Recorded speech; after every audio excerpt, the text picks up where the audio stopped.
In the grand halls of power where whispered secrets can topple kingdoms, where a single glance can mean the difference between life and death, and where loyalty is measured not in years, but in heartbeats, one conversation would shatter everything a devoted guard believed about duty, honor, and the crown he had sworn to protect. Captain Marcus Thorne had spent 15 years perfecting the art of invisibility. He stood like a statue, breathed like a shadow, and listened like the walls themselves.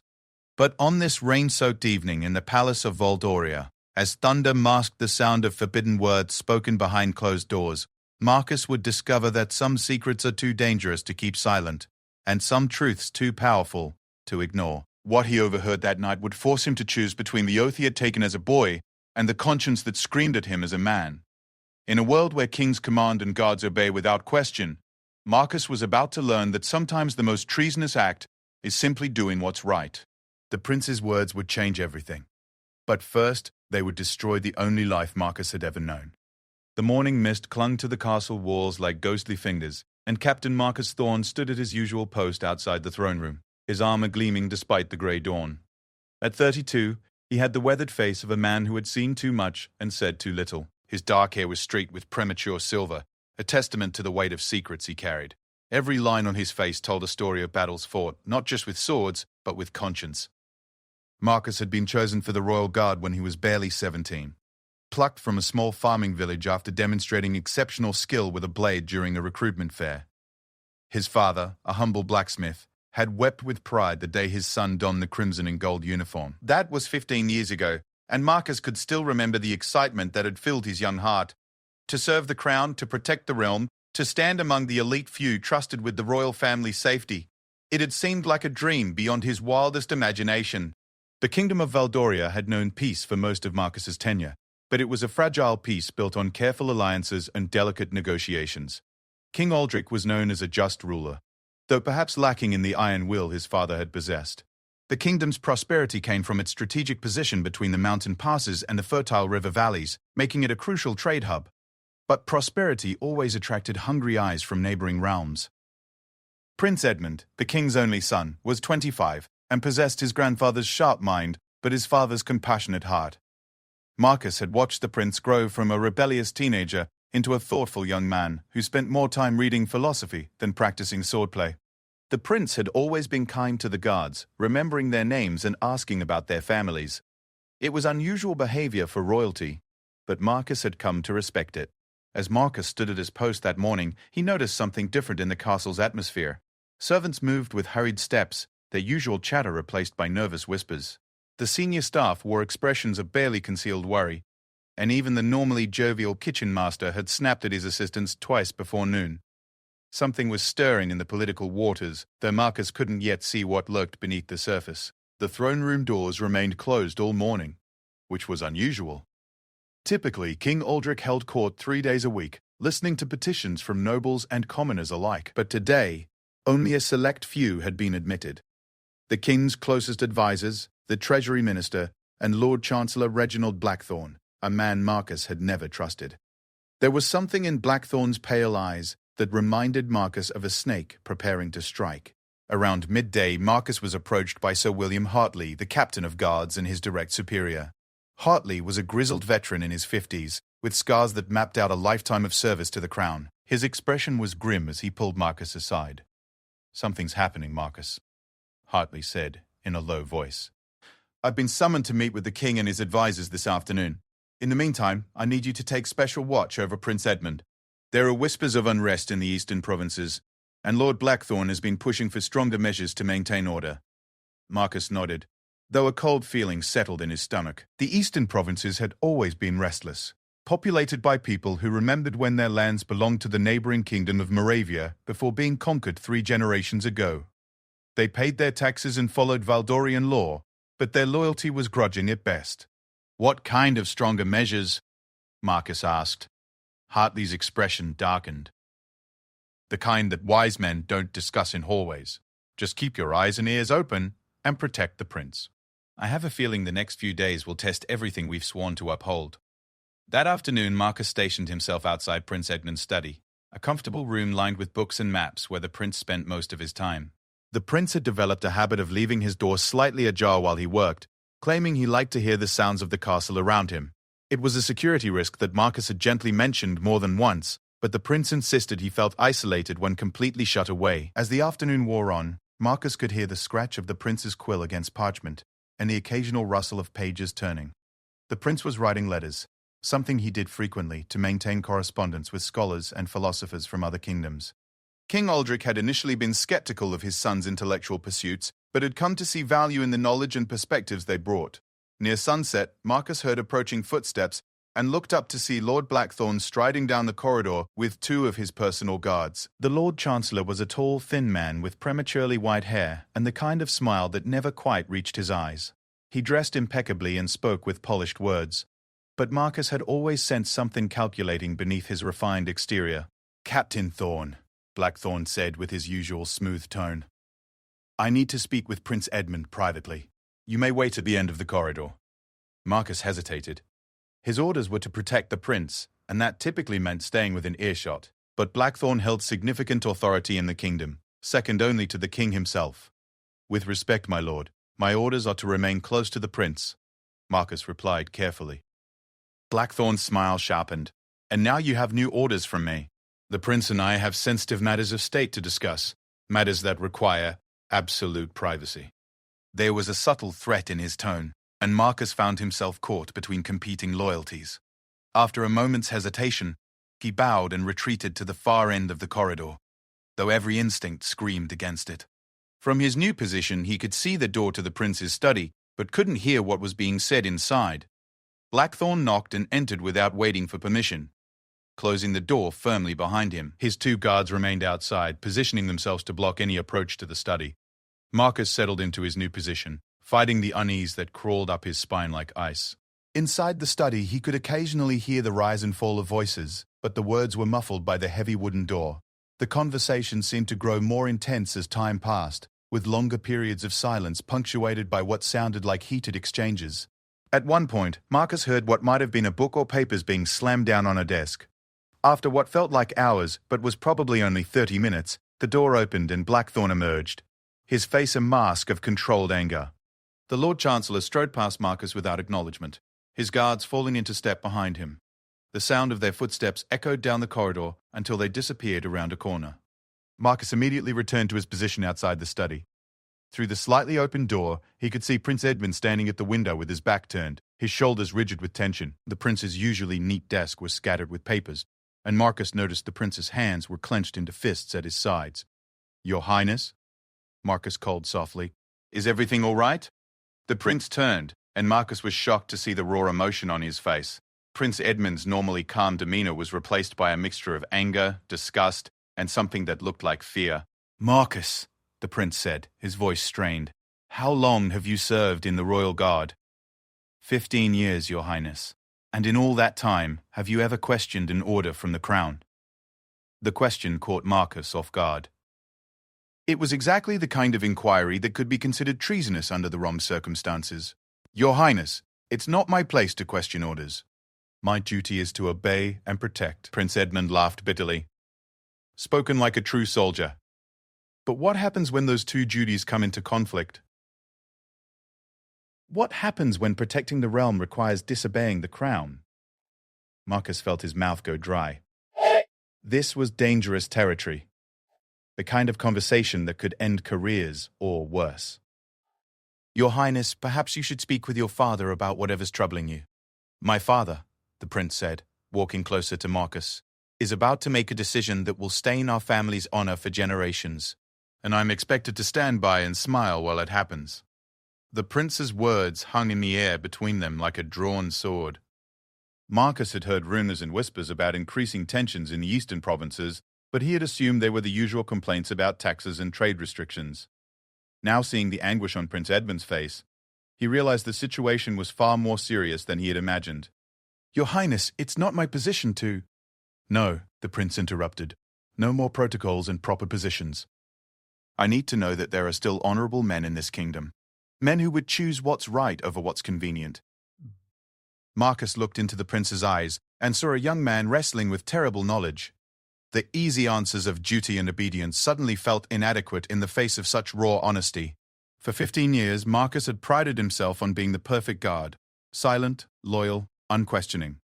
But looking at Prince Edmund now, he realized that sometimes being perfect meant being complicit. "What is it that's troubling you, Your Highness?" Marcus asked quietly. The prince studied his face for a long moment, as if weighing whether to trust him with whatever burden he carried. Finally he spoke, his voice barely above a whisper. "Lord Blackthorn has convinced my father to approve a military action against the eastern provinces, not to put down a rebellion or respond to an attack, but to provoke one. He wants to create an excuse to seize their lands and redistribute them to loyal nobles." Marcus felt the world shift beneath his feet. The eastern provinces were populated by families who had lived there for centuries, people who had done nothing more than grumble about their taxes and remember their lost independence. To deliberately provoke them into rebellion just to justify conquest was exactly the kind of tyranny that Valdoria's neighbors whispered about in their courts. "Are you certain?" Marcus asked. "I heard every word of the plan. Blackthorn wants to station additional troops in the eastern towns under the pretense of maintaining order. The soldiers will have orders to be deliberately provocative, to arrest people for minor infractions, to search homes without cause, to generally make life unbearable until the people have no choice but to resist. Then, when they inevitably fight back, it will be labeled rebellion, and the crown will have justification to crush them completely." The prince turned back to the window, his voice growing even quieter. "Thousands of innocent people will die so that a few nobles can add to their holdings. And it will be done in my family's name, with my father's seal." Marcus stood in stunned silence, trying to process what he had just heard. In his 15 years of service, he had occasionally witnessed political maneuvering and questionable decisions, but nothing on this scale. This wasn't governance. It was legalized murder disguised as law and order. "What did you tell Lord Blackthorn?" Marcus asked. "I told him I would have no part in it. I said I would speak to my father directly and urge him to reconsider." The prince's laugh was hollow. "Blackthorn reminded me that I am not yet king, and that my opinions on matters of state are welcome, but not determinative. He suggested that I focus on my studies and leave the difficult decisions to wiser heads." As the implications of what he had heard began to sink in, Marcus realized that his comfortable world of clear duties and simple loyalties was crumbling around him. For 15 years he had served the crown without question because he believed it represented justice and order. Now he was faced with the possibility that the crown itself had become the source of injustice. The prince turned to face him again, and Marcus could see that a decision was forming in the young man's eyes. "Marcus, I need you to understand something. What I'm about to tell you could be considered treason. If you don't want to hear it, you can leave now and pretend this conversation never happened." Marcus looked at the prince, remembering the idealistic young man who had always treated the guards with respect, who had spent years studying philosophy and justice, who genuinely seemed to care about the welfare of the kingdom's people. Then he thought about the innocent families in the eastern provinces who would soon become pawns in a political game they didn't even know was being played. "I'll listen, Your Highness." Prince Edmund nodded slowly. "I'm going to find a way to warn them. The people in the eastern provinces deserve to know what's coming. They deserve a chance to prepare, to seek justice through other means, or at least to protect themselves." The words hung between them like a challenge. Marcus knew that what the prince was describing would indeed be considered treason by many in the kingdom. But as he looked at the young man's determined face, he also knew that sometimes the most treasonous act was the most honorable one. The sound of footsteps in the corridor interrupted his thoughts. Both men tensed as they heard voices approaching. Lord Blackthorn's smooth tones and the king's deeper voice in conversation. The prince quickly moved to his desk and shuffled papers to appear busy, while Marcus stepped back to his formal position outside the door. As the two powerful men approached, Marcus realized that everything in his life was about to change. The simple certainties of duty and obedience were being replaced by complex moral choices that would test everything he believed about honor, loyalty, and justice. The prince's words had indeed changed everything. Now Marcus would have to decide what kind of man he truly was and what kind of kingdom he was willing to serve. The next 3 days passed like a fever dream for Marcus. He maintained his professional demeanor during his shifts, but his mind churned constantly with the implications of what Prince Edmund had revealed. Every conversation between nobles seemed loaded with hidden meaning. Every glance from Lord Blackthorn felt like a probe for weakness, and every moment of routine duty felt like a betrayal of conscience. Marcus had not slept properly since his conversation with the prince. He would lie in his small quarters in the guards' barracks, staring at the ceiling and trying to reconcile 15 years of unwavering loyalty with the terrible knowledge he now possessed. The other guards noticed his distraction but attributed it to the general tension that had settled over the castle like a suffocating blanket. On the second day, Sir William Hartley had returned from his meeting with the king, looking like a man who had aged a decade in an afternoon. When Marcus tried to ask about the situation, Hartley had simply shaken his head and said, "Some knowledge is a burden, Marcus. Be grateful for your ignorance while you still have it." But Marcus no longer had the luxury of ignorance. The formal announcement came on the third day during the morning assembly of the Royal Guard. King Aldrich himself addressed them in the Great Hall, his usually warm demeanor replaced by cold formality. Marcus stood at attention with his fellow guards, but his heart pounded as he listened to the king's words. "Loyal guardsmen," King Aldrich began, his voice echoing off the stone walls. "I come before you today to announce new measures necessary for the security of our realm. Reports have reached us of increasing unrest in the eastern provinces, where certain elements seek to undermine the stability and prosperity we have worked so hard to achieve." Marcus's stomach clenched as he recognized the carefully crafted language designed to make tyranny sound like necessity. "Therefore," the king continued, "we will be deploying additional forces to these regions to maintain order and ensure the safety of all loyal citizens. This is not an act of aggression, but one of protection. We will not allow chaos to take root in any corner of our kingdom." Lord Blackthorne stood beside the king, his pale eyes scanning the assembled guards as if searching for any sign of dissent. When his gaze fell on Marcus, it lingered for a moment longer than seemed necessary, and Marcus fought to keep his expression neutral. "The deployment will begin within the week," King Aldrich announced. "Captain Hartley will provide specific assignments to those selected for this important duty. I trust that each of you will serve with the honor and distinction that has always marked the Royal Guard of Valdoria." As the assembly dispersed, Marcus caught sight of Prince Edmund standing in the shadows near the far entrance to the hall.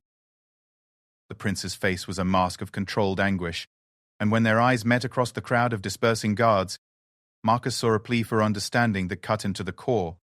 That evening, Marcus found himself walking the castle ramparts during his off-duty hours, something he rarely did. The setting sun painted the kingdom's landscape in shades of gold and amber, and he could see the eastern provinces in the distance, rolling hills and fertile valleys where families were going about their evening routines, completely unaware of the storm that was about to descend upon them. "Troubled thoughts, Captain?" Marcus turned to find Prince Edmund approaching along the rampart, having climbed the stone steps in silence. The prince had changed from his formal court attire into simple riding clothes, and in the fading light, he looked more like a young scholar than heir to a kingdom. "Your Highness," Marcus said, bowing slightly. "I didn't hear you approach." "I've been practicing moving quietly," the prince said with a bitter smile. "It seems that stealth has become a necessary skill for anyone who wishes to serve justice in this kingdom." They stood together in silence for several minutes, watching the last light fade from the sky. Marcus could feel the weight of unspoken words between them, the burden of shared knowledge that neither could ignore. "The deployment orders will be finalized tomorrow," Prince Edmund said finally. "Lord Blackthorne has personally selected the officers who will lead the operation, men he considers particularly loyal to the Crown's interests." Marcus understood the implication. Blackthorne had chosen men who would follow orders without question, regardless of how morally questionable those orders might be. "And your father has given his final approval?" "This morning. I tried once more to speak with him privately, to make him see what this will lead to. But Blackthorne has convinced him that strength is the only language these people understand. My father believes he's preventing a future rebellion by demonstrating the Crown's resolve now."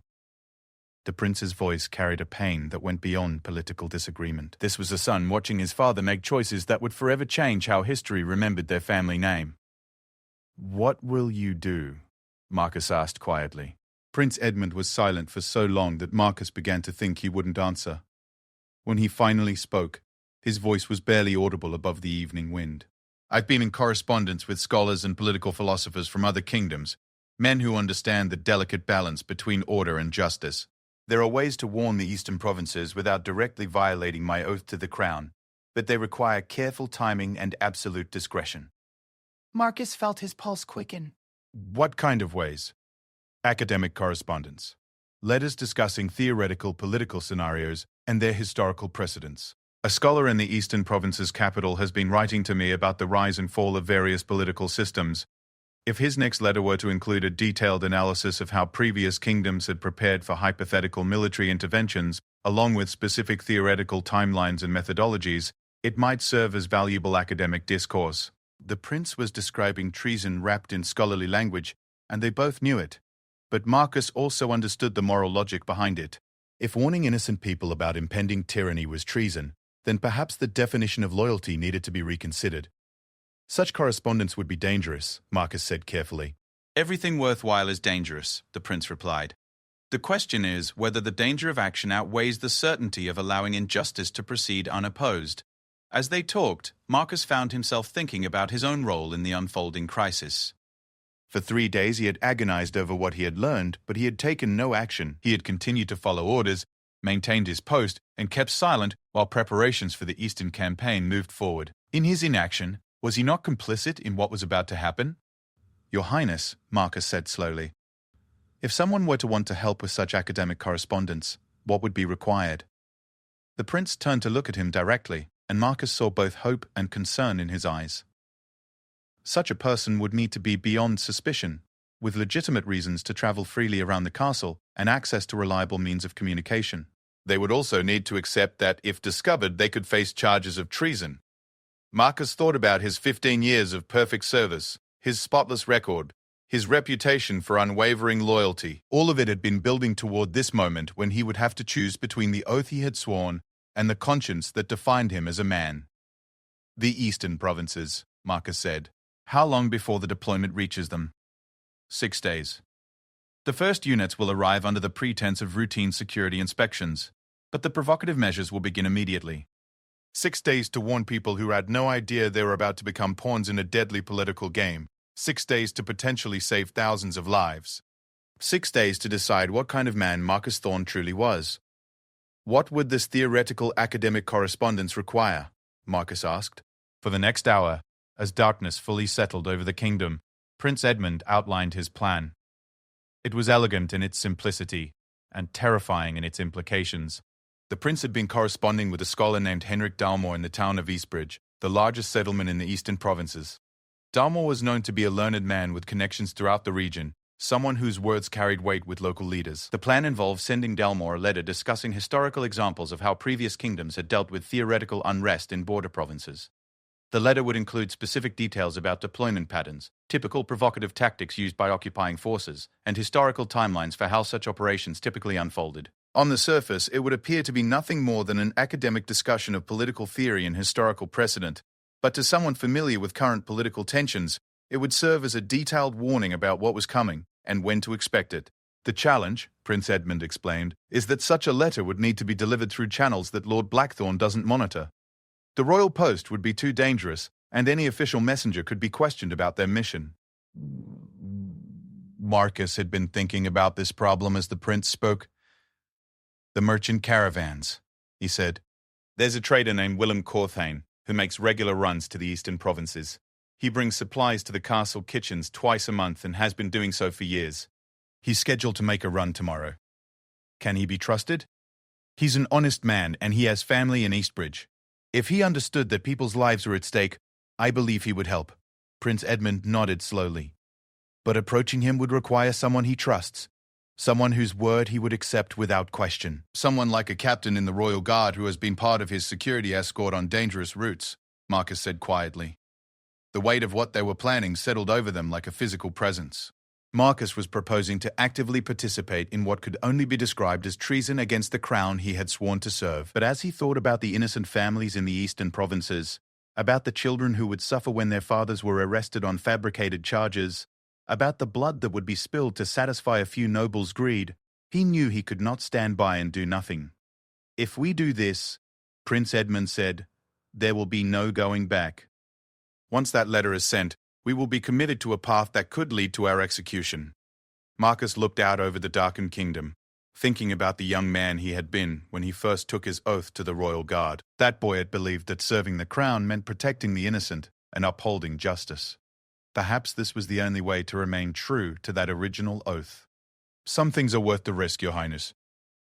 The next morning, Marcus approached Willem Corthane in the castle courtyard where the merchant was supervising the loading of his wagon. Corthane was a weathered man in his 50s, with the practical demeanor of someone who had spent his life moving goods through dangerous territory. He had always appreciated the Royal Guard's protection on his more hazardous routes, and he had developed a respectful relationship with several of the guards over the years. "Captain Thorne," Corthane said with a smile, "I wasn't expecting an escort for this run." "The eastern routes have been quiet lately. Not an escort," Marcus said, keeping his voice casual. "But I do have a favor to ask, a personal matter." Corthane's expression grew more serious. What kind of favor? Marcus had spent the early morning hours crafting his approach. "I have a friend in Eastbridge, a scholar who has been helping me with some personal research into my family's history. I was hoping to send him a letter, but the royal post has been unreliable lately, and this contains some sensitive family information I'd rather not trust to official channels." It was a plausible story, the kind of personal favor that merchants often accommodated for regular customers. Corthane nodded thoughtfully. "I can deliver a letter to Eastbridge, certainly. Who is your friend?" "Henrik Dalmore. He teaches at the local school and does research on regional history. Do you know him?" "I know of him. Respected man, well regarded in the community. I can find him easily enough." Corthane paused, studying Marcus's face. "This research must be important to you." "It is," Marcus said. And he realized he was telling the truth in ways that Corthane couldn't understand, more important than I can properly explain. Corthane agreed to deliver the letter, and Marcus felt both relief and terror as he handed over the sealed document that Prince Edmund had prepared. The letter was written in the prince's careful hand, using academic language and historical references that would seem innocent to casual observation, but would convey the urgent warning to anyone who understood the current political situation. As Corthane's wagon rolled out of the castle gates, Marcus watched it disappear into the morning mist, with the feeling that he was watching his old life disappear along with it. The letter was now beyond his control, carrying its dangerous cargo toward the eastern provinces, where it might save lives or doom its authors to execution. That afternoon, Lord Blackthorne summoned Marcus to a private meeting in his chambers. The Lord Chancellor's quarters were luxuriously appointed, with fine tapestries and imported furniture reflecting both his status and his personal wealth. Blackthorne sat behind an ornate desk, his pale eyes fixed on Marcus with unsettling intensity. "Captain Thorne," Blackthorne said in his smooth voice, "please, sit." "I wanted to speak with you about your exceptional service record." Marcus settled into the offered chair, fighting to keep his expression neutral, despite the fear that clawed at his insides. "Thank you, my lord. 15 years without a single mark against your record. Commendations from multiple superiors. Unwavering loyalty to the crown." Blackthorne leaned back in his chair. "Such dedication deserves recognition." I serve at the pleasure of the crown, my lord. Indeed. "And that service may soon be needed in new ways. The Eastern deployment will require officers of unquestionable loyalty and proven discretion. Men who understand that difficult decisions sometimes require difficult actions." Marcus felt his mouth go dry. Blackthorne was sounding him out for a role in the Eastern campaign, possibly as one of the officers who would be expected to carry out the provocative measures designed to incite rebellion. "I serve where I'm needed, my lord." Blackthorne smiled, but it was the cold expression of a predator, evaluating prey. "I'm sure you do. But I wonder, Captain, whether your long association with Prince Edmund might have given you certain perspectives that could complicate your effectiveness in this new role." The threat was subtle but unmistakable. Blackthorne suspected that the prince had shared information about the Eastern campaign with Marcus, and he was gauging whether that shared knowledge had undermined Marcus's loyalty to the crown's agenda. "Prince Edmund is the heir to the throne," Marcus said carefully. "My loyalty to him is part of my loyalty to the crown," spoken like a true guardsman. "But the prince is young, and young men sometimes have idealistic notions that experience tempers. It's important that those around him understand the difference between the wisdom of youth and the necessity of statecraft." Marcus realized he was being tested, and his answer could determine not only his own fate but potentially expose Prince Edmund's involvement in warning the eastern provinces. "I understand my duty, my lord. I serve the crown and the kingdom, not personal opinions about policy." Blackthorne studied him for a long moment, then nodded slowly. "I believe you do understand your duty, Captain. The question is whether that understanding will remain clear when duty becomes difficult." As Marcus left Blackthorne's chambers, he knew that both he and Prince Edmund were now under suspicion. The letter was already on its way to the eastern provinces, but if they were discovered before it could do its work, everything they had risked would be for nothing. The real test was just beginning. 2 days after Willem Corthane's departure, the atmosphere in the castle became suffocating. Marcus noticed that conversations stopped when he entered rooms, that fellow guards avoided his eyes, and that his usual assignments had been subtly altered. Instead of his normal duties protecting Prince Edmund, he found himself assigned to patrol the outer walls and guard supply rooms, tasks that kept him away from sensitive areas and important conversations. Sir William Hartley pulled him aside after the morning briefing, his weathered face etched with concern. "Marcus, I don't know what's going on, but Lord Blackthorne has been asking questions about you. Personal questions, about your background, your loyalties, your relationships within the Guard." Marcus felt ice forming in his veins. "What kind of questions?" "The kind that suggest he's looking for reasons to doubt your trustworthiness. He's also been inquiring about your interactions with Prince Edmund, whether you've seemed different lately, whether you've been asking unusual questions." Hartley lowered his voice further. "Whatever you're involved in, be very careful. Blackthorne has the king's ear, and suspicion can become conviction very quickly in times of political tension." That evening, Marcus was standing watch over the armory when he heard footsteps approaching through the castle's stone corridors. He turned to see Prince Edmund walking toward him, but something was wrong. The prince's usually composed demeanor had cracked, and his face showed signs of strain that hadn't been there that morning.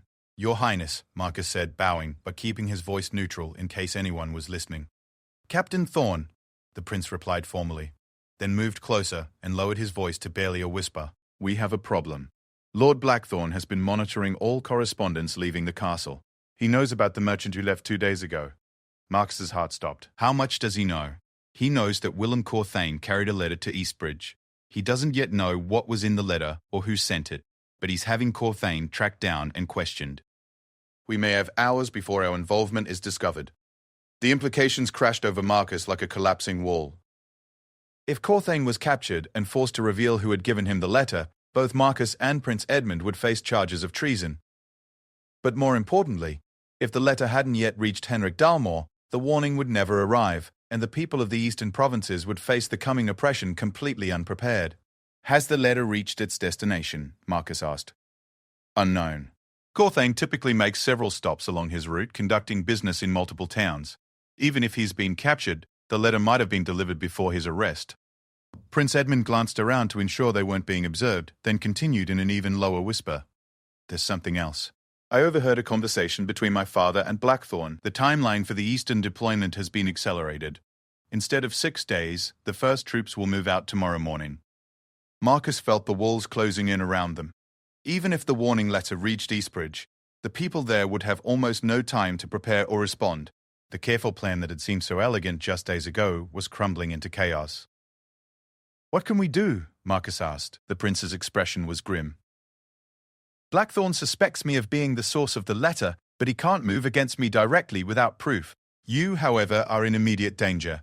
He's been building a case that you've been compromised by foreign sympathies, that your long service has made you too emotionally attached to the people rather than to the crown's interests." Marcus understood what the prince was telling him. As a commoner who had risen to a position of trust, he was a convenient scapegoat for any security breach. If Blackthorne needed someone to blame for the leaked information, Marcus would serve perfectly while protecting the prince from direct accusation. "I need to leave the castle," Marcus said, the words coming out before he had fully formed the thought. "Where would you go?" "Blackthorne's influence extends throughout the kingdom, and running would only confirm your guilt in everyone's eyes." Marcus thought frantically, trying to find some path forward that didn't end in execution or capitulation to tyranny. Then an idea began to form, dangerous and desperate, but perhaps their only option. "The eastern provinces," Marcus said slowly. "If I can reach them before the deployment arrives, I can provide the warning directly. I know the military protocols, the timing, the specific tactics they'll use. That information could help the people prepare more effectively than any letter could." Prince Edmund stared at him. "That would be suicide. You'd be deserting your post and fleeing to the very region we're supposedly protecting against rebellion. Even if you succeeded in warning them, you could never return. But the warning would be delivered by someone who knows exactly what's coming. Someone who can provide detailed intelligence about troop movements, command structures, and tactical plans." Marcus felt a strange calm settling over him as the decision crystallized in his mind. "I've spent 15 years learning everything there is to know about Voldorian military operations. That knowledge could save thousands of lives." The prince was quiet for a long moment, clearly torn between admiration for Marcus's courage and horror at what he was proposing. There would be no going back, he said finally. You would be branded a deserter and a traitor. If you were ever captured, execution would be certain. Some things are worth that risk. That night, Marcus lay awake in his narrow bed, staring at the ceiling and planning his escape. He would need to leave the castle before dawn, when the guard rotations were changing and attention was focused elsewhere. He had enough personal savings to purchase a horse and supplies in the town below the castle, and he knew the back roads well enough to avoid the main routes where he might encounter patrols. But first, there was something he needed to do. Near midnight, Marcus quietly made his way to the castle's record room, where administrative documents were kept. His years of service had given him access to most areas of the castle, and the night guards knew him well enough not to question his presence.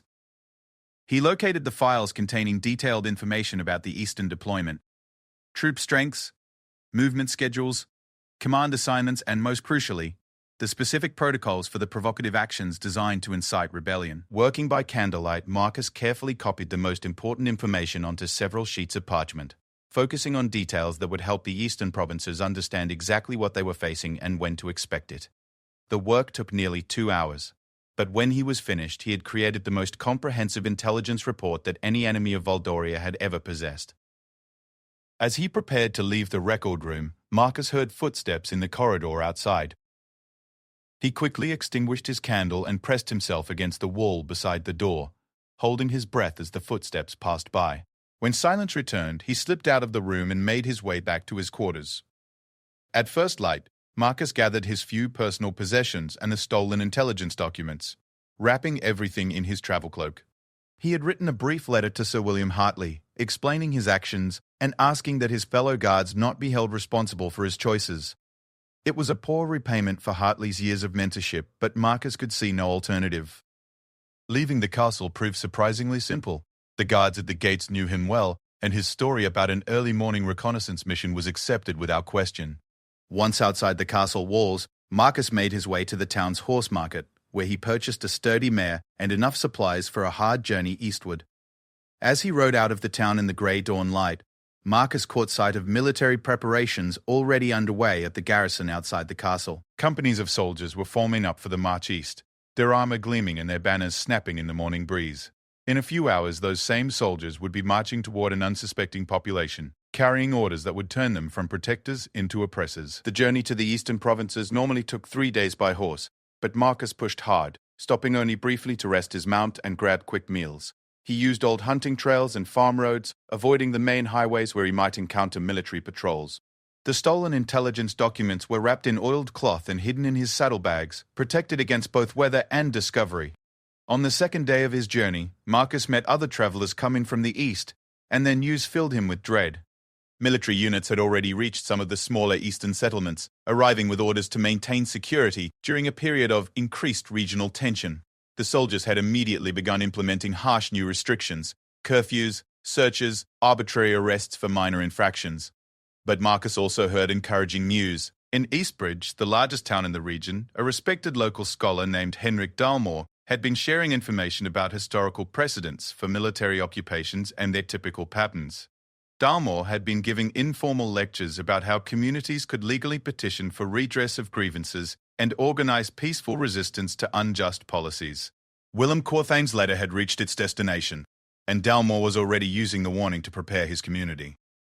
The knowledge that his desperate gamble had succeeded gave Marcus the strength to push even harder toward his destination. Late on the second day, Marcus spotted smoke rising from the direction of Millbrook, a small farming community that lay along his route. As he crested a hill overlooking the village, he could see Valdorian soldiers moving through the streets, their red and gold uniforms stark against the rustic buildings. Even from a distance, Marcus could see that something was wrong. He dismounted and crept closer on foot, using the cover of a tree line to observe what was happening in the village below. What he saw made his stomach turn. The soldiers were conducting house-to-house searches, dragging people from their homes for questioning about seditious activities.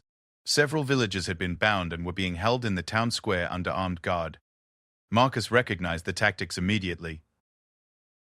This was the provocation protocol in action. Create fear and resentment through excessive force, then wait for someone to resist so that harsher measures could be justified. The soldiers weren't maintaining order, they were deliberately creating disorder.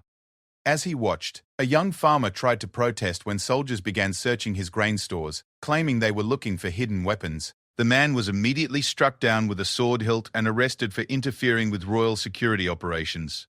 His wife's screams of protest were ignored as her husband was dragged away bleeding. Marcus realized he was witnessing the exact scenario that Prince Edmund had described: innocent people being brutalized to create an excuse for even greater brutality. The sick genius of the plan was becoming clear. Each act of oppression would provoke greater resistance, which would justify even harsher measures, creating an escalating cycle that would end with the complete subjugation of the eastern provinces. But Marcus also realized that this gave him an opportunity. The soldiers in Millbrook were focused on their systematic intimidation of the villagers. Their attention was directed inward, toward the community they were terrorizing, not outward toward potential observers.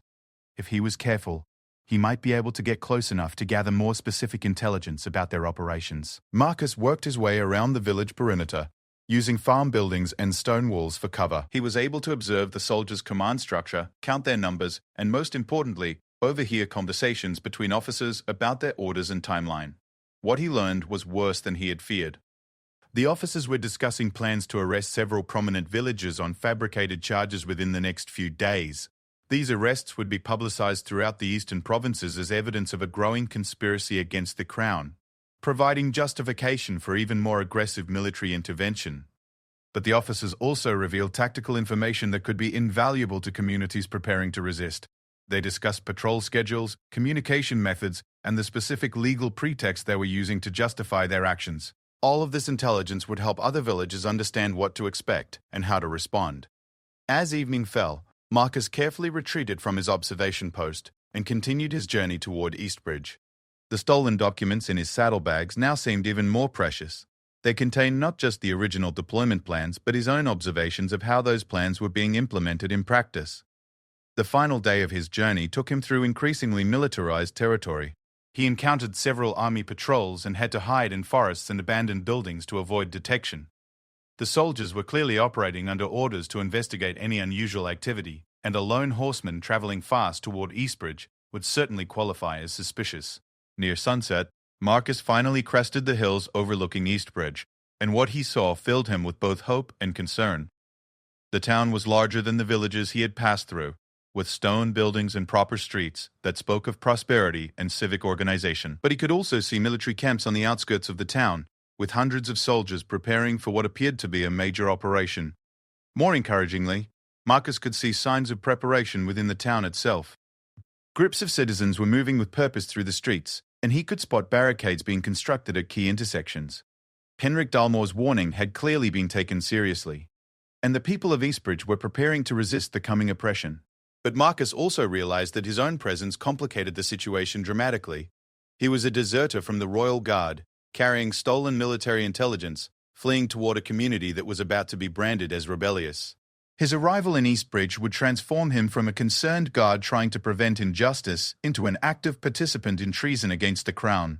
As darkness settled over the landscape, Marcus rode slowly down the hillside toward a town that represented both sanctuary and damnation. Behind him lay everything he had ever known: his career, his reputation, his identity as a loyal servant of the crown.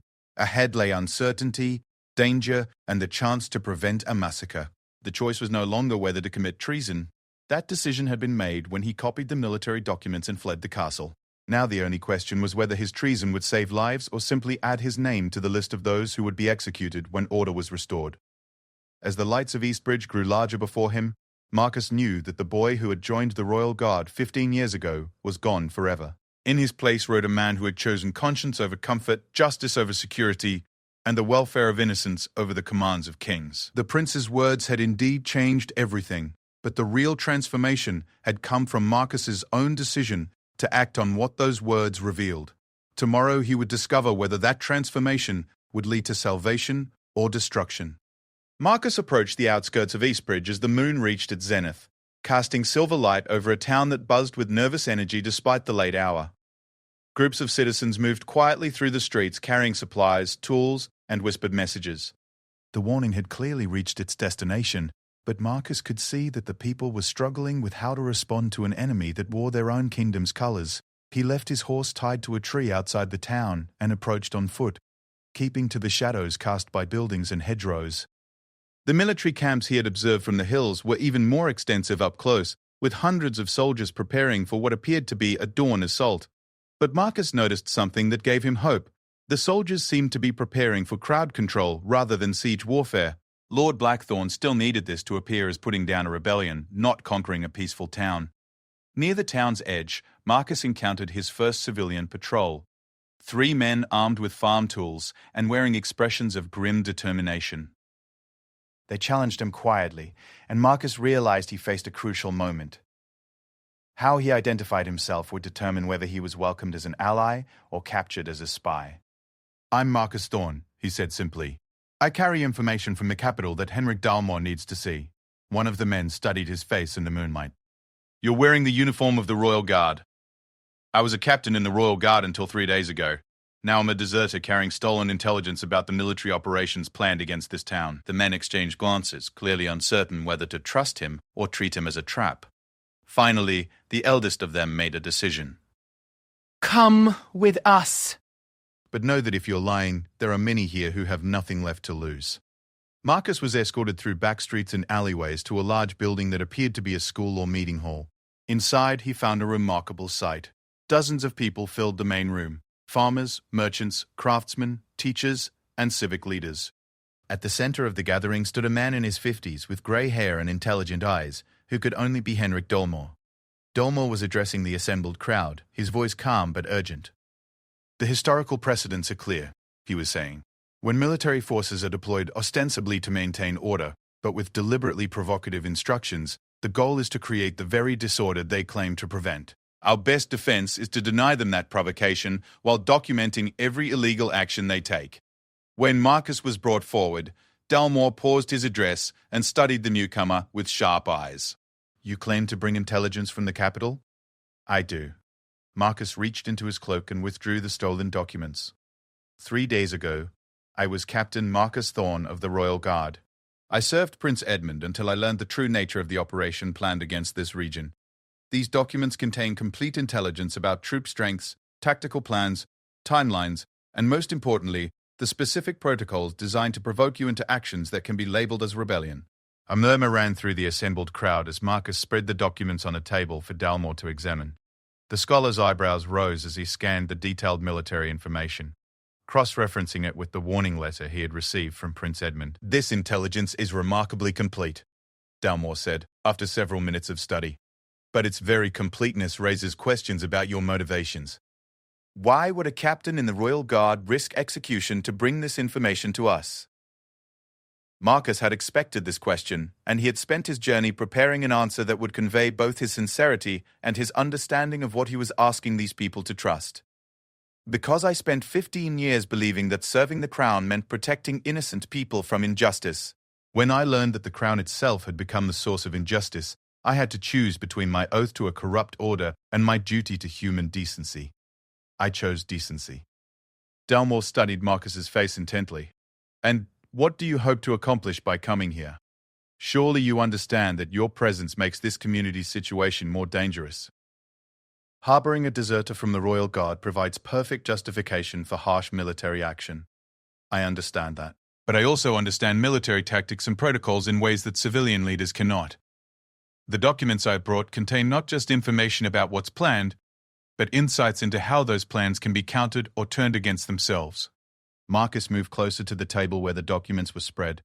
"For example, the timeline shows that the morning assault is designed to catch you unprepared and chaotic. But if you're organized and disciplined in your response, if you can demonstrate that this is a peaceful community, being attacked without justification, you transform the narrative. Instead of putting down a rebellion, the soldiers become the aggressors attacking innocent civilians." He pointed to specific sections of the intelligence. "The legal pretexts they're using are carefully crafted but fundamentally flawed. If you document their violations of established law and ensure that documentation reaches other kingdoms, you can expose the operation as tyrannical overreach rather than legitimate law enforcement." Dalmor nodded slowly, beginning to see the strategic possibilities. "But such documentation would require witnesses beyond our own community. Who would believe accounts from people already being labeled as rebels?" Marcus smiled grimly. "That's where my background becomes valuable. I know which officers in the Royal Guard still have consciences, which nobles in neighboring kingdoms have been uncomfortable with Lord Blackthorn's growing influence, and which foreign diplomats have been watching Valdoria's internal politics with concern.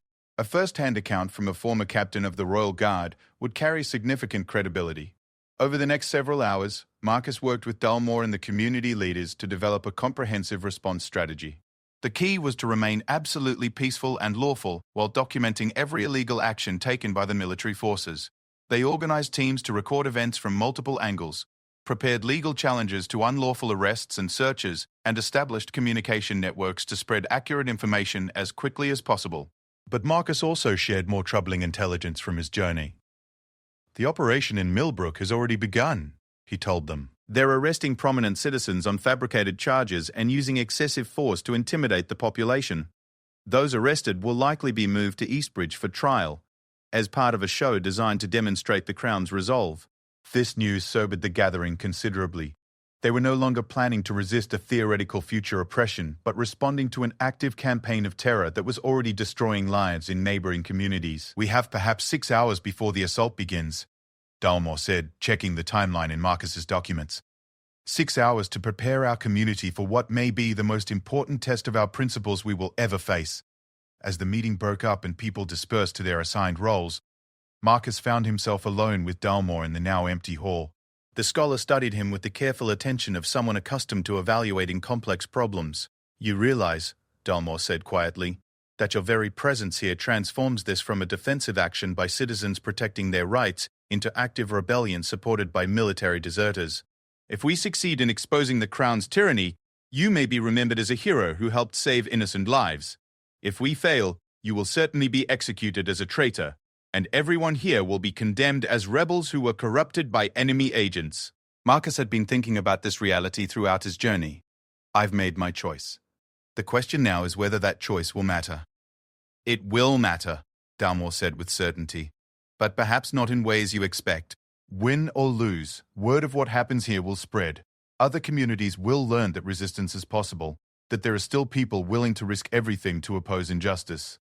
Sometimes the most important victories are the ones that inspire others to keep fighting." As dawn approached, Marcus positioned himself in a bell tower that overlooked the main square, equipped with writing materials to document the events that were about to unfold. Below him, the people of Eastbridge had assembled in organized groups, displaying banners that proclaimed their loyalty to the kingdom while demanding justice under established law. It was a masterful demonstration of how to resist tyranny while maintaining the moral high ground. The military assault began precisely on schedule, with columns of soldiers marching into the town from 3 directions. But instead of the chaos and panic that Lord Blackthorn's plan had anticipated, the soldiers found themselves facing organized, peaceful resistance. Citizens stood in orderly lines, singing patriotic songs and holding signs that quoted Valdorian law and constitutional principles. Marcus watched as confusion spread through the military ranks. The officers had been prepared to deal with angry mobs and violent resistance, but they seemed uncertain how to handle citizens who were simultaneously defiant and completely lawful in their behavior. The first confrontation came when soldiers attempted to arrest Henrik Dalmor on charges of seditious assembly, but the arrest was immediately challenged by a group of local citizens who quoted specific legal statutes regarding the rights of assembly and petition. When the soldiers tried to disperse the crowd, they found themselves surrounded by people holding copies of Valdorian law and demanding to know which specific statutes justified the military's actions. From his tower position, Marcus documented every detail of the confrontation. He recorded the names of officers, the exact words of their orders, the responses of citizens, and the escalating frustration of soldiers who had expected to face rebels but instead confronted citizens demanding that their own government follow its own laws. The morning's events followed a pattern that Marcus recognized from his military training, but in reverse. Instead of civilian chaos justifying military order, military chaos was being created by civilian organization. The soldiers' heavy-handed tactics looked increasingly unjustified when directed against people who were clearly peaceful and law-abiding. But Marcus also recognized that the situation was becoming increasingly dangerous. Frustrated officers were beginning to abandon legal pretexts and resort to raw force. He watched with growing alarm as soldiers began using clubs and sword hilts against citizens who had done nothing more than refuse to disperse when ordered. The turning point came when a young soldier struck an elderly woman who had been holding a banner quoting the kingdom's constitution. The woman fell, blood streaming from her head, and the crowd's peaceful discipline finally cracked. Angry shouts began to rise from the assembled citizens, and Marcus could see that the careful strategy of peaceful resistance was about to collapse into the very chaos that Lord Blackthorn's plan required. But then, Henrik Delmore did something remarkable. He stepped forward and placed himself between the injured woman and the soldiers, his arms raised in a gesture of peace. "Citizens of Eastbridge," he called out in a voice that carried across the square, "remember why we are here. We stand not as rebels against our kingdom, but as patriots demanding that our kingdom live up to its own highest ideals. Violence serves only those who would destroy the law we seek to uphold." The crowd's anger subsided as Dalmore's words reminded them of their strategy, but Marcus could see that several military officers were becoming increasingly agitated by their inability to provoke the violent response they needed to justify their actions. Then Marcus spotted a figure that made his blood run cold. Lord Blackthorn himself had arrived, accompanied by a small escort of his personal guards. The Lord Chancellor surveyed the scene with obvious displeasure, clearly recognizing that his carefully planned provocation was failing to produce the desired results. Marcus watched as Blackthorn spoke urgently with the military commanders, gesturing toward the organized crowd and apparently issuing new orders. Whatever he was saying seemed to resolve the officers' uncertainty, because their demeanor immediately shifted from frustrated to determined. Within minutes, Marcus could see the implementation of what appeared to be a new strategy. Instead of trying to provoke general violence, the soldiers began targeting specific individuals for arrest.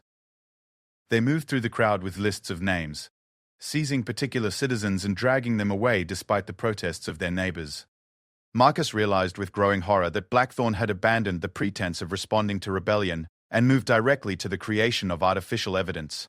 The people being arrested were likely being selected not for any actual crimes, but as convenient examples to justify whatever narrative Blackthorn intended to construct.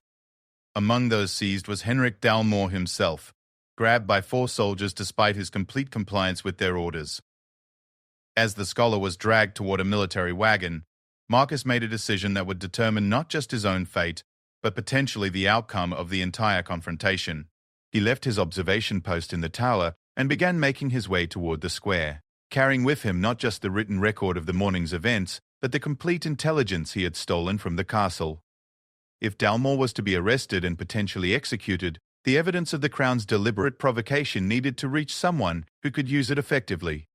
But as Marcus moved through the streets toward the confrontation, he knew he was walking directly into the hands of men who would certainly recognize him, and who had every legal justification to execute him on sight as a deserter and traitor. The question was no longer whether he could save the people of Eastbridge, but whether his sacrifice would provide them with the evidence they needed to save themselves. Marcus emerged from the side street into the main square just as Henrik Dolmo was being forced into a military wagon. The scholar caught sight of him through the crowd, and their eyes met for a brief moment. In that instant, Marcus saw understanding pass between them. Dalmore realized that the former royal guard had made the ultimate decision to expose himself rather than allow the evidence to be lost. The square had descended into controlled chaos. While the citizens maintained their peaceful stance, the military had abandoned all pretense of legal procedure. Soldiers were making arrests based on lists provided by Lord Blackthorn, seizing anyone whose influence might help organize resistance. Marcus could see the strategy clearly: remove the leaders and the rest would scatter in confusion. But Blackthorn had underestimated the people of Eastbridge. Instead of dispersing when their leaders were arrested, the citizens began linking arms in long chains, making it impossible for soldiers to move freely through the crowd. They continued singing patriotic songs, but now their voices carried an edge of defiance that had been absent in the morning. Marcus pushed through the crowd toward the wagon where Dalmore was being held, but as he moved closer he heard a voice that stopped him cold. Captain Marcus Thorne of the Royal Guard, or should I say former captain and current deserter. Marcus turned to see Lord Blackthorn approaching, flanked by 6 armed soldiers. The Lord Chancellor's pale eyes glittered with satisfaction, and Marcus realized that his presence had been anticipated. "My lord," Marcus said, drawing himself up to his full height despite the hopelessness of his situation. "Did you really think you could disappear from the castle without being noticed? Did you imagine that your theft of classified military documents would go undetected?" Blackthorn's smile was cold as winter stone. "Your dramatic flight to the eastern provinces has provided exactly the evidence I needed to justify the harshest possible response to this rebellion." Marcus felt the trap closing around him, but he also realized that Blackthorn's words were being heard by the surrounding crowd. The Lord Chancellor was publicly admitting that the military operation was based on deliberate provocation rather than genuine security concerns. "I stole nothing," Marcus said loudly enough for nearby citizens to hear. "I copied intelligence about an illegal operation designed to create the very rebellion you claim to be suppressing. The documents I carry prove that this entire campaign is based on lies." Blackthorn's expression flickered with annoyance at Marcus's decision to make their conversation public. "Seize him," he ordered the soldiers. "The deserter carries stolen state secrets." But as the soldiers moved to arrest Marcus, something unexpected happened. The citizens who had been watching the confrontation began to press closer, not aggressively, but with the clear intention of witnessing whatever happened next. Marcus realized that Dalmore's strategy of peaceful documentation was continuing even in crisis. The people were ensuring that Blackthorn's actions would be observed and remembered. "Before you arrest me," Marcus called out, "I demand the right granted to all citizens under Valdorian law to present evidence of government corruption to assembled witnesses." It was a desperate gambit based on an ancient legal principle that Marcus remembered from his study of military justice. The right of citizens to challenge government actions publicly was embedded in Valdoria's foundational laws, though it was rarely invoked. Blackthorn's face flushed with anger. "You are a deserter and a traitor. You have forfeited any rights as a citizen." "Then you admit that this operation is so illegal that even exposing it constitutes treason?" Marcus shot back. "What does that say about the orders you've given these soldiers?" A murmur ran through the crowd as Marcus's words struck home. The logic was simple but devastating. If revealing the truth about government actions was treason, then those actions must be treasonous themselves. Marcus could see uncertainty creeping into the faces of some of the soldiers. These were men who had sworn oaths to defend the kingdom and uphold its laws. They were beginning to realize that they might be the ones violating those oaths. Blackthorn recognized the dangerous shift in mood and decided to end the confrontation quickly. "Enough of this theater. Arrest him immediately." But as the soldiers stepped forward, a new voice cut through the tension like a sword. "Stand down, all of you."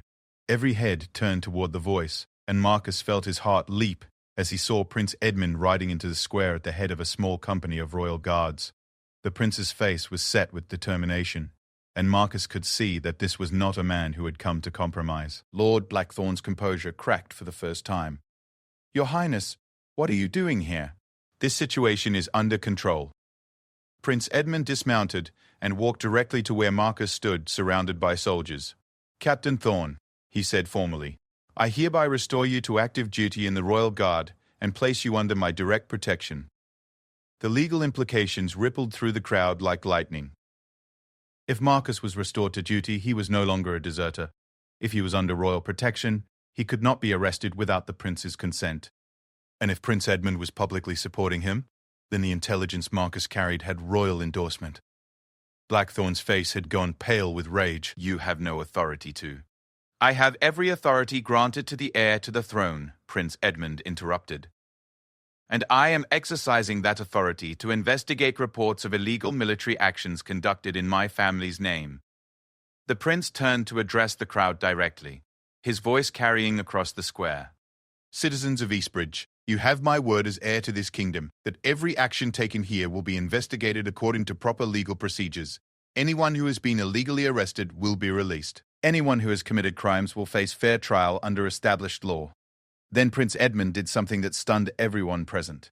He walked to the military wagon where Henrik Dalmor was being held and personally opened the door. "Professor Dalmor," he said formally, "I apologize for the illegal detention you have suffered. You are free to go, and I would be honored if you would assist in documenting the events that have occurred here today." As Dalmor stepped down from the wagon, Prince Edmund turned to face the assembled soldiers and their officers. "Gentlemen, you have been operating under orders that violate both the law and the honor of this kingdom. I am hereby countermanding those orders and directing you to return to your barracks pending a full investigation of this operation." For a moment, Marcus thought the confrontation might end peacefully. The soldiers looked uncertain, clearly torn between conflicting authorities. Several officers seemed relieved to have an excuse to withdraw from an operation that had grown increasingly uncomfortable. But Lord Blackthorn was not finished. "Seize the prince," he ordered his personal guards. "His Highness is clearly under the influence of enemy agents and is not competent to issue orders." The square exploded into chaos as Blackthorn's guards moved toward Prince Edmund, while the royal guards who had accompanied him drew their swords in his defense. Citizens scattered in panic as armed men faced off in the center of the square. But Marcus realized that this confrontation was exactly what they needed. Blackthorn had finally overplayed his hand by ordering the arrest of the rightful heir to the throne. No legal fiction could disguise such an act as anything other than treason. "Citizens of Eastbridge," Marcus shouted over the sounds of drawn steel and shouting men, "witness what you see here.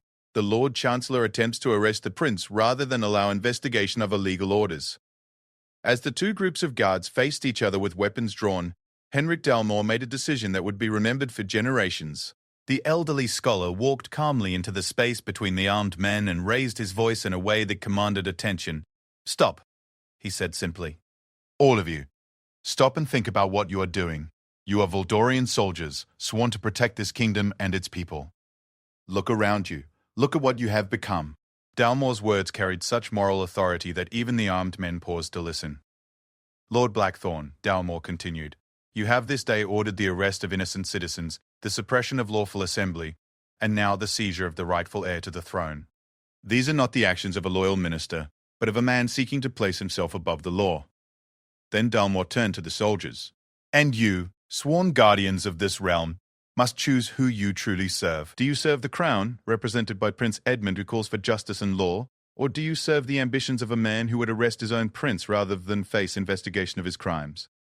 The moral challenge hung in the air like a sword over the assembled men. Marcus watched as individual soldiers began to make their choices, some moving toward Prince Edmund's side, others remaining with their original commanders, a few laying down their weapons entirely rather than choose between competing loyalties.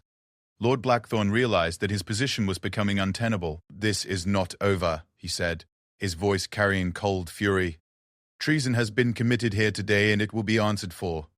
But as Blackthorn and his remaining loyal guards withdrew from the square, Marcus knew that the immediate crisis had passed.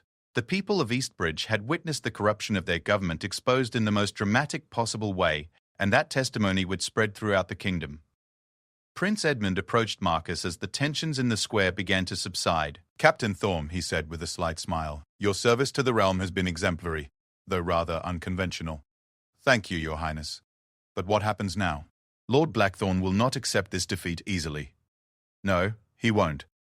But he has revealed himself publicly as someone willing to arrest princes and ignore established law. That revelation will cost him much of his support among the nobility." Prince Edmund's expression grew serious. "There will be a reckoning, but it will be fought in council chambers and court proceedings rather than with swords in town squares." Over the following hours, as order was restored to Eastbridge and the illegal arrests were reversed, Marcus found himself reflecting on how much had changed since his conversation with Prince Edmund just days ago. The young man who had agonized over his family's honor had become a leader willing to risk everything to uphold justice. Henrik Dalmor approached Marcus as the sun began to set over the square that had witnessed such dramatic events. "Captain Thorn," the scholar said, "you asked a great deal when you came to us. You asked us to trust a stranger who claimed to be motivated by conscience rather than personal gain." Marcus nodded, unsure where the conversation was leading. "What you may not have realized," Dalmor continued, "is that we were asking something equally difficult of you. We were asking you to trust that ordinary people, given the truth and the chance to act on it, would choose justice over comfort, law over convenience." Marcus looked around the square where citizens were helping to document the day's events, tending to those who had been injured, and beginning the work of rebuilding their community's trust in government. "They did choose justice," he said quietly. "They did. And that choice was only possible because someone was willing to risk everything to give them the information they needed to choose wisely." Dalmor smiled. "Your prince,